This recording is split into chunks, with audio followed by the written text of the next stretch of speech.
మన ప్రభువైన యేసు ద్వారా మనము దేవుని యందు ఈరోజు చాలా అతిశయపడుతున్నాం.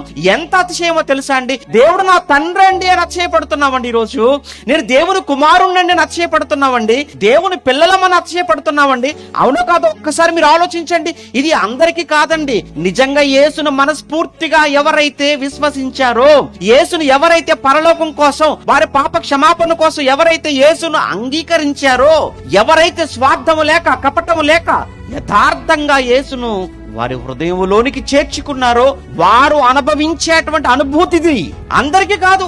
చాలా మంది నమ్ముకున్నారు, సంఖ్య లెక్కలకు ఉన్నారు చాలా మంది. ఎందుకు నమ్ముకున్నారు అంటే భోజనం కోసం, ఏదో డబ్బు కోసం, ఏదో లోకంలో ఏవో రోగాలు, లేదా లోకంలో ఏదో కలిసి వస్తుందనే చిన్ని వాటి కోసం ప్రభువు నమ్ముకున్న వాళ్ళు కూడా ఉన్నారండి. కానీ అలాంటి వారు ఏం అతిశయపడతారు చెప్పండి? దేవునిలో అలాంటి వారు ఏమని అతిశయపడతారు?